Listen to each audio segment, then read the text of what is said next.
Um oferecimento Lely Esteves Arquitetura. Projetos residenciais que priorizam os sonhos da sua família. Atendemos Cuiabá, Mato Grosso e todo o Brasil. Visite nosso Instagram.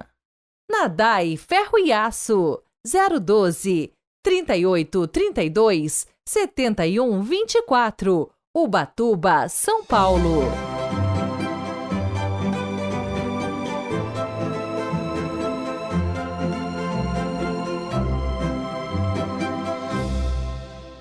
Sábado, 6 de abril de 2024, sejam muito bem-vindos ao nosso Evangelho do Dia.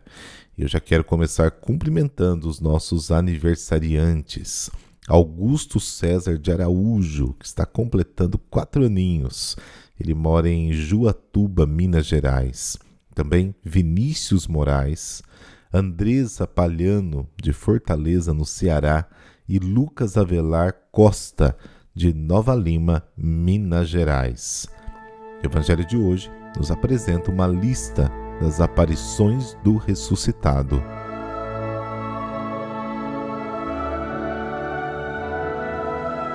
Pelo sinal da Santa Cruz, livrai-nos Deus, nosso Senhor, dos nossos inimigos. Ó Deus, que pela riqueza da vossa graça multiplicai os povos que creem em vós. Contemplai solícito aqueles que escolhestes e dai aos que renasceram pelo batismo a veste da imortalidade. Amém.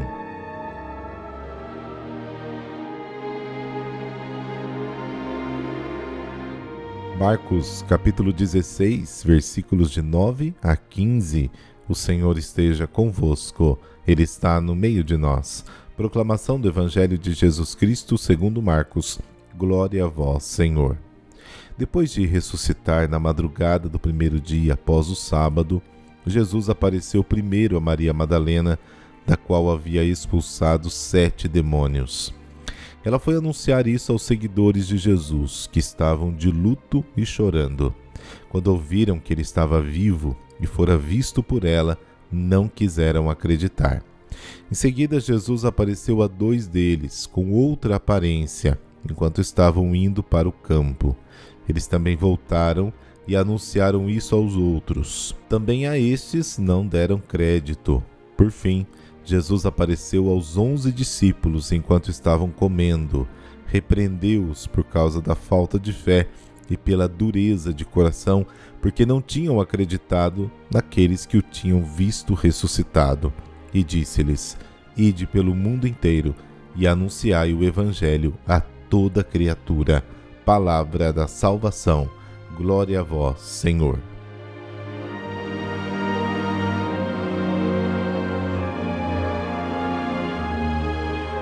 A aparição do ressuscitado a Maria Madalena é um resumo dos versículos 11, 18 do capítulo 20 de João. Para caracterizar a figura de Madalena, o autor utiliza o texto de Lucas, onde é dito que Jesus expulsou dela 7 demônios. Desta notíssima, que não é legítimo deduzir que Maria fosse uma grande pecadora, mas antes que sofria de uma doença grave, da qual Jesus a curou.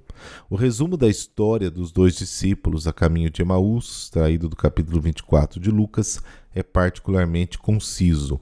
O evangelista está interessado também desta vez apenas no fato de que os discípulos não acreditaram na história dos seus companheiros.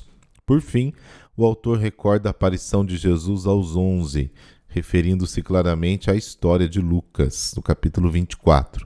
Nesta passagem, a falta de fé dos discípulos é fortemente denunciada.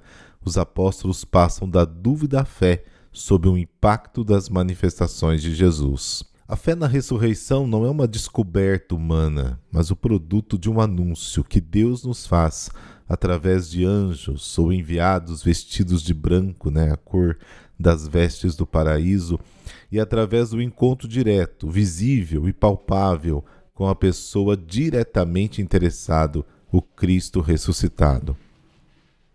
A ressurreição de Cristo e a nossa ressurreição futura é corpórea, assim como a sua morte. A prova é o túmulo vazio, testemunhado pelos 4 evangelhos, mas sobretudo o encontro com o ressuscitado, que não é um fantasma, mas tem carne e ossos, como os discípulos puderam ver, e que come uma porção de pão assado e peixe. Jesus, o Nazareno crucificado, ressuscitou.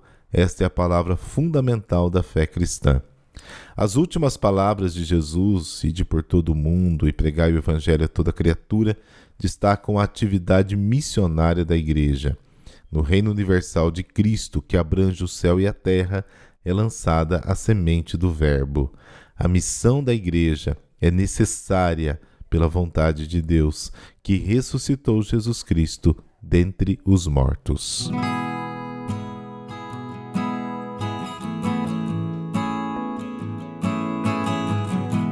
Hoje a igreja celebra São Marcelino de Cartago. Ele viveu no século V e era alto funcionário, tabelião e tribuno do Império Romano em Cartago, no extremo norte da África, a poucos quilômetros da Sicília, na Itália. Não se sabe como se tornou cristão, mas era sábio, extremamente dedicado, discípulo e amigo pessoal de Santo Agostinho. Este, aliás, escreveu algumas das suas grandes obras por causa de consultas de Marcelino, como sobre o Espírito Santo, sobre a remissão dos pecados e sobre a Santíssima Trindade.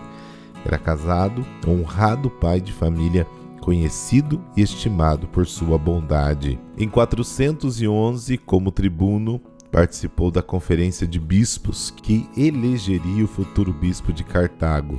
Foi eleito Ceciliano, mas isso foi contestado por Donato, um bispo que argumentava ser interdito a pecadores ministrar os sacramentos, a heresia donatista, E como Ceciliano for eleito por alguns que anteriormente tinham renegado a fé na perseguição do imperador Diocleciano, mas que haviam se arrependido e voltado à igreja, sua escolha era inválida. Donato era arrogante e orgulhoso, crendo-se santo, e tinha interesse na diocese de Cartago, referência de importância e riqueza no antigo Império Romano. Marcelino não era donatista e não tinha motivo para contestar a eleição.